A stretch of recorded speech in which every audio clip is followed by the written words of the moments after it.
Okay, hello everyone. I just wanted to give everyone an update on where I'm at with CryptoMine. Yeah, I've got some slides that I've prepared. So I'll put those on the screen now. Starting here. Okay, so this is a view of the solar panels from the Westgate Freeway. So as you can see, there's 30 solar panels that have been put up on the roof, and they've been generating electricity for the past couple of days. So the electrical inspector was here, it all passed electrical inspection, everything was good, and he turned the system on. So yeah, so that's all good from that perspective. The panels have been generating electricity, and as you can see with this image here, it's if you look there at the image where the bars are, so you can see that's during the day where the solar panels were operating. So as you can see, I wasn't being charged anything for electricity at that time. So where the rest of the bars are, that's during the evening or at night. So that's where I'm still drawing energy from the grid. So that's what the Tesla Powerwall will resolve. Once I've got that in place, the panels will charge the Tesla Powerwall, and then I'll be using the energy from the Powerwall instead of drawing it from the grid. One of the issues that I encountered with the Fronius inverter is I went to connect it up to my Wi-Fi, and it came up with this message, Wi-Fi point not available. And the reason why is because there's actually no Wi-Fi card in it. So I contacted GreenSky Australia, the people who I purchased the system from, and I let them know. And I did a bit of research on it.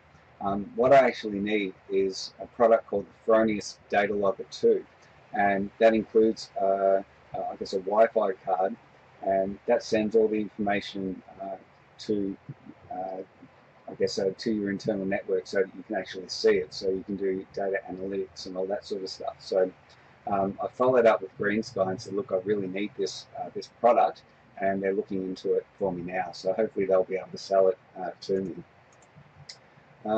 So that was on a very sunny day 2 days ago, where so that was on the Thursday, which I came here about midday, and it was generating about 7,903 watts. So I watched it for about half an hour or so. The most it got up to was about just over 9,000 watts at one point, when the sun was very high directly in the middle of the sky. So getting quite a bit of output from the system.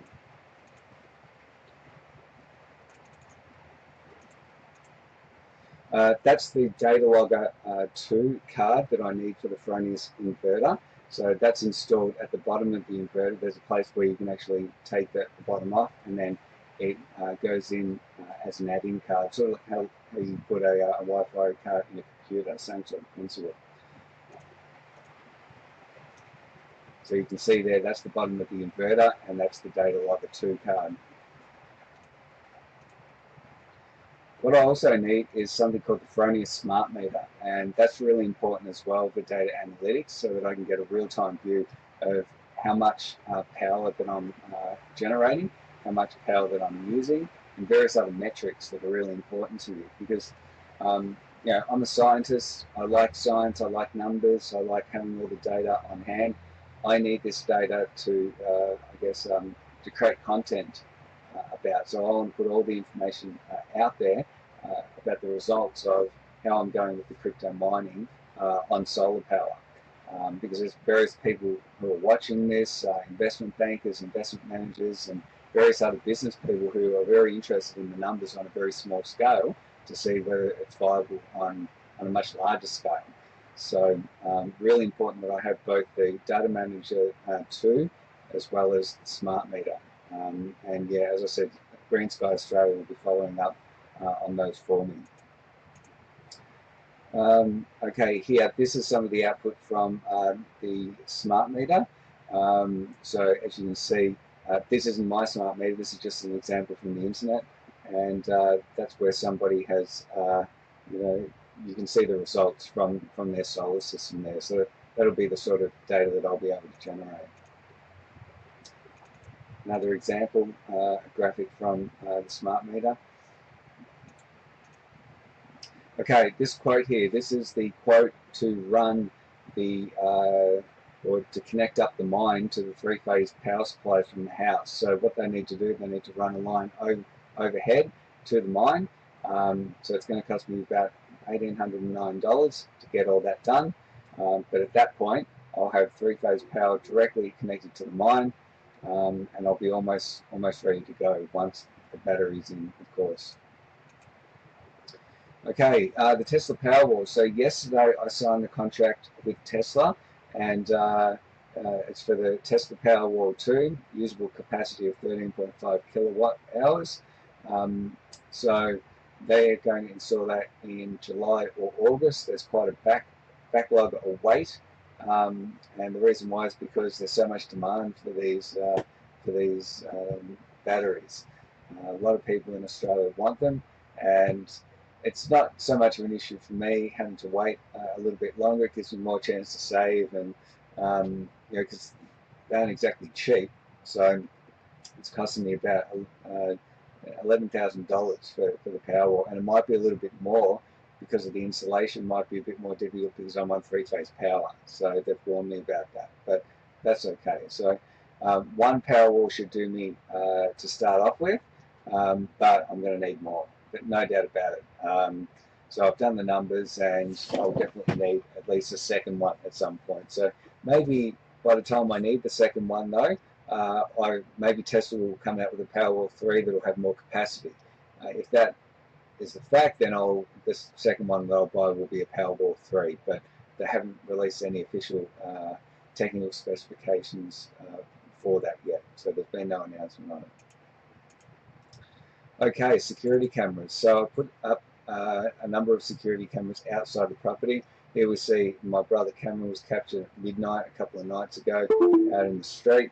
So the reason for the security cameras out the front is it's really important that, given that I'm doing cryptocurrency mining, that I need to be capturing who is coming to the property, what time they're coming here, and then I'm also capturing number plates. So that's a really important thing that I need to do, because some of the people that I've done cryptocurrency consultations for, I've got the idea that given some of the people who are involved in Bitcoin, and given its uses, there might be, I might run into some problems at some point with organised crime or something like that. So at least if I've got the camera out there, I'm capturing the number plates, I've got that information if I need it in the future.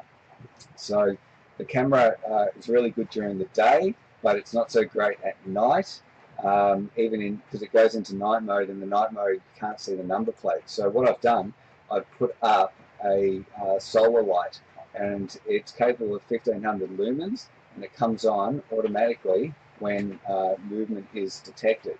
And with that light, I've kept the camera in day mode, so 1500 lumens is enough light to lighten up the area to easily capture number plates. So I'm going to give that the first test tonight. I've still got to do all the wiring properly, so I've sort of rigged it up for now, but I needed to get something into place as soon as possible, given the security implications of running a Bitcoin mining operation and letting people know about it. A couple of things to end with. This is a graph from Parabolic Trav. He's an internet blogger who blogs about Bitcoin and cryptocurrencies. This graph, as you can see, it doesn't look like it's going to take too long before Bitcoin gets up to around the $100,000 mark. So if you look at the dates, timeframes, we're looking at 2018 possibly. That's his prediction. It's not financial advice or anything like that, but if it did get up to $100,000 this year, it wouldn't be an extraordinary move, not for Bitcoin. So these are the sort of numbers that we're possibly looking at, and the reason why I'm doing the whole mining operation in the first place, because there's so much potential in making money from cryptocurrencies. So that's the risks I've taken. This is why I'm doing this.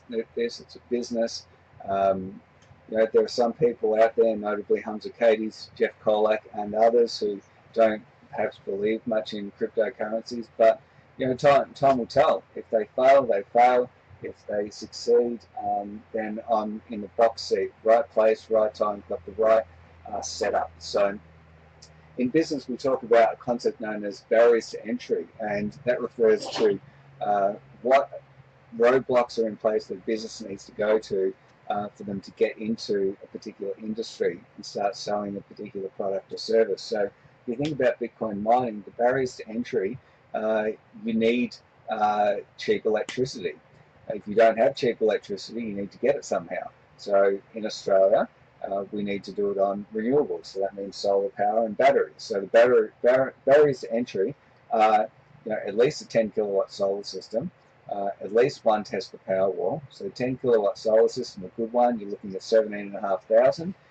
Tesla Powerwall, you're looking at 11,000. You're looking at additional capital costs to set up the mine, to insulate a shed, to buy all the computing equipment and all the rest of it. You need cameras, you need. It's a capital intensive business, both to set up and to run, because it's energy intensive. You're using a lot of electricity, converting electricity into money essentially. So it's a business that's not really suitable for somebody looking to start if they don't have a bit of capital behind them. Don't need a whole lot, but you need enough capital to get started. And yeah, it's a challenging business to start up in because of the relatively large capital requirements, even on a small scale, to do this and do this well. And then, of course, you need a property that's suitable for solar. Many properties aren't. There's trees in the way, or there's not enough roof space, or there's all sorts of problems. So I've had a bit of luck that my mother's property is in a good location to capture as much sun as possible. Her roof space is big enough to put up 30 solar panels to start off with, and it's big enough to expand possibly to 115 solar panels and more in the backyard in the future if need be. So quite a few barriers out there. Now, I could have done this another way. I didn't have to set it up at my mother's place. I could have bought a mining contract on the internet with one of the big mining companies, and then I wouldn't have had to have done any of this. But I decided I'd go through and do it this way because it helped out my mother, right? Because whether I succeed or fail, my mother gets a whole lot of capital improvements to the property.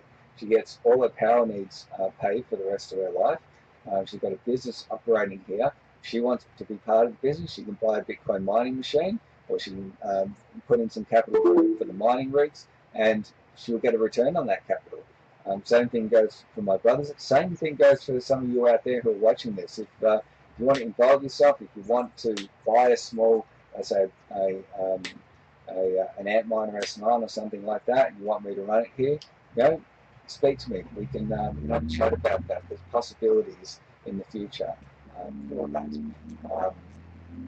Yeah. So last slide here. This slide is from Thomas Lee from Fundstrat. Fundstrat's a investment research house on Wall Street. They're based in New York.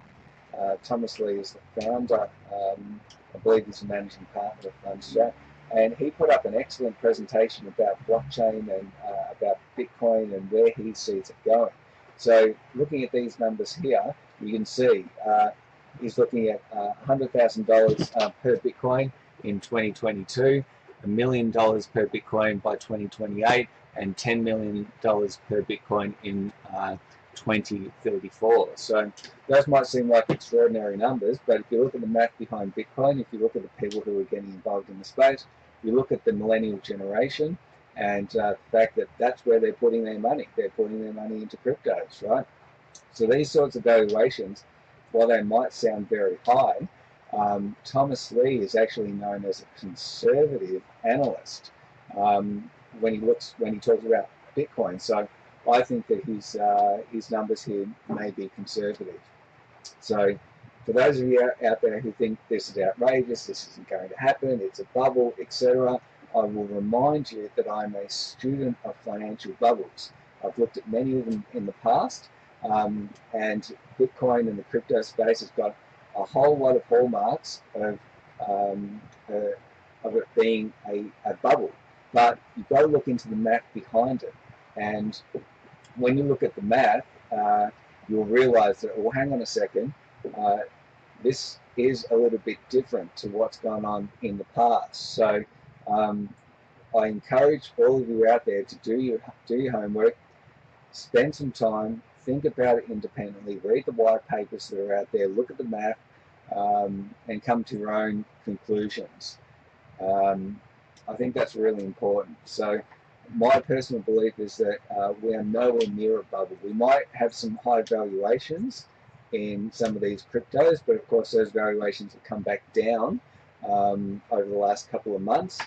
We're only at about a $350 billion US marketplace at the moment, whereas we were up to almost $1 trillion in the Christmas period. So I think that valuation will come back up. I think we're looking at a $1 trillion marketplace before the end of the year, possibly a $2 trillion marketplace. So yeah, that's where we're at. So there's the update on the mine. There's my thoughts about where we're at with Bitcoin and this last graph.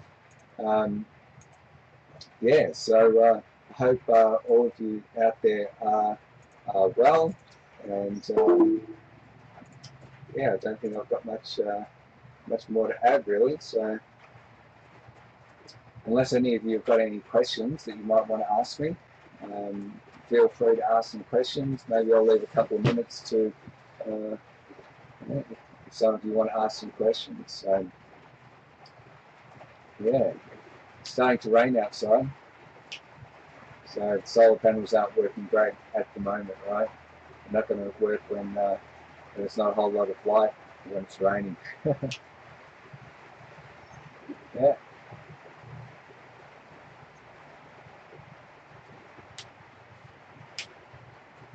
Yeah, it is very interesting. The non-believers out there, when it comes to Bitcoin and blockchain, people like Jeff Krolak, people like Hunter Cadies, to a degree, people like Paul Rowe, have, you know, they're putting up a lot of negative comments about Bitcoin.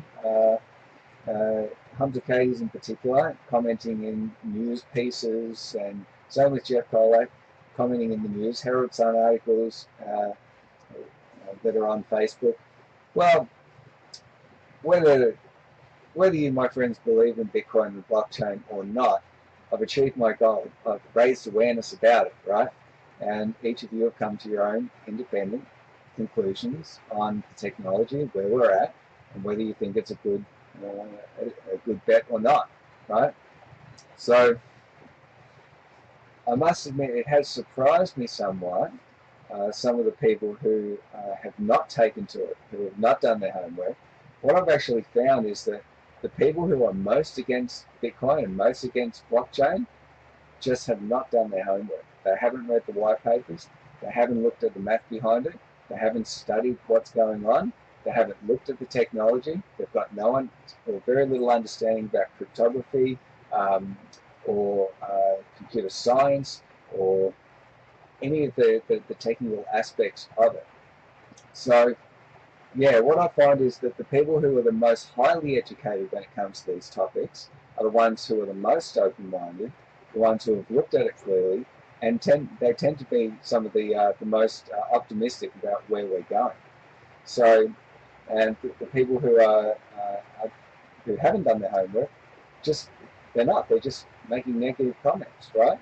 And the media seems to inflame this sort of stuff because the media is, when you look at the quality of the stuff that's reported in the media about Bitcoin and blockchain, it's terrible, right? Do not get your news from the mainstream media outlets when it comes to this technology. The articles tend to be garbage. The reporters tend not to know what the hell they're talking about. These are people who have not studied the technology in depth. So be very, very careful who you trust and who you're getting your information from. Someone who can, now I put up on my website a crypto gurus rating page, and it rates all the gurus. Some of the best people in the space who you should get your information from, right? Thomas Lee from Fundstrat, get your information from him. Andreas Antonopoulos, He's a great computer scientist. Get your information from him. Check out his channel. Um, there's various other people in the space. In fact, I'll bring up my crypto trading page now and see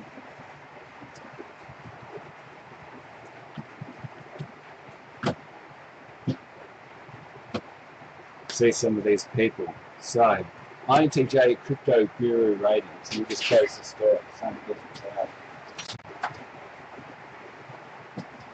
Ranking the world's top cryptocurrency gurus. So, Andreas Antonopoulos, number one in terms of trustworthiness, credibility, communication skills, technical ability, vision, thought leadership, humility, client focus, educational background, leadership ability, honesty, and integrity. Andreas Antonopoulos, number one, remember. Number two, Ronnie Mullis. He's also a very credible source when it comes to Bitcoin. Check out his videos. Have a look at him on the internet. Number three, Simon Dixon, banktothefuture.com. Check him out. Check out all his videos. He knows what he's talking about. He's a very smart man. He's been in the finance industry. He knows exactly how it works. Study what he talks about.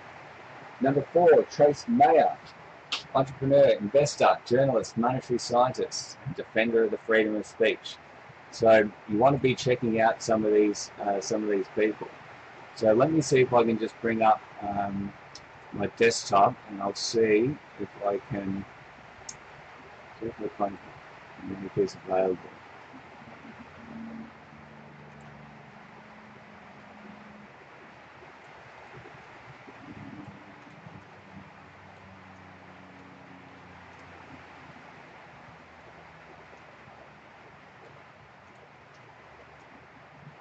Alrighty, you can see my desktop. So, intjbilling.com, Bitcoin, that's what you want to go to.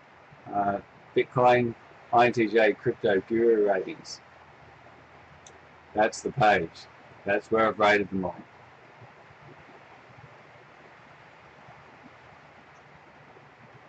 Don't get your information from the mainstream media. They don't know what the fuck they're talking about, okay?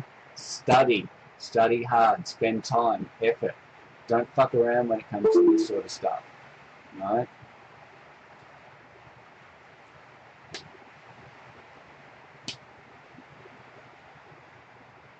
Okay, Crypto Guru number 5, John McAfee.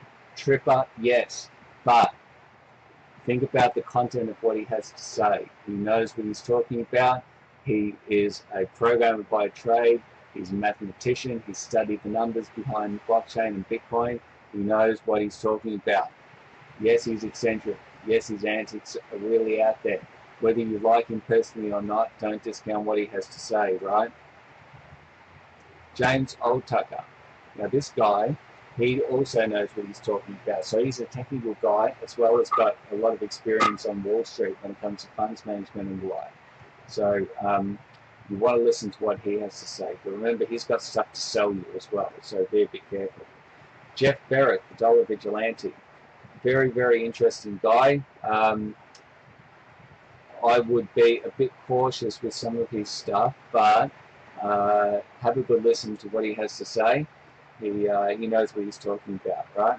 Roger Ver. Okay, now this guy's done a lot for the Bitcoin space. However, you need to be real careful when it comes to Roger Ver, because he has got an interest in both Bitcoin as well as Bitcoin Cash. Now, I don't recommend Bitcoin Cash, but I do use Roger Ver's website, bitcoin.com, and I do use his Bitcoin app.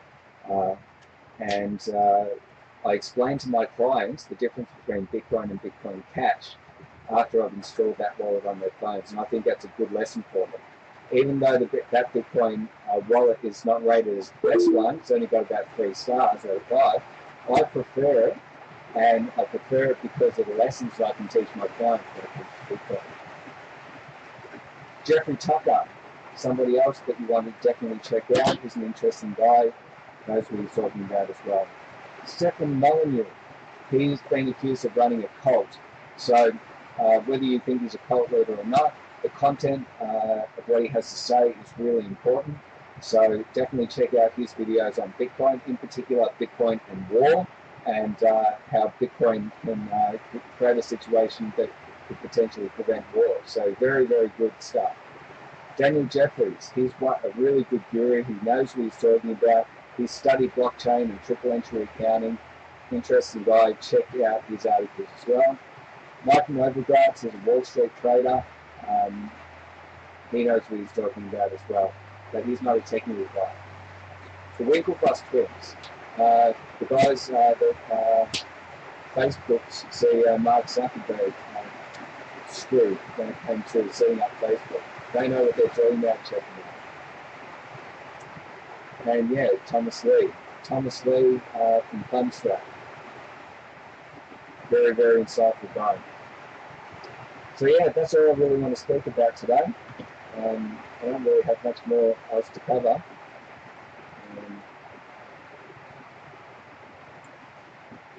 Any questions? No questions? It's pissing rain out there.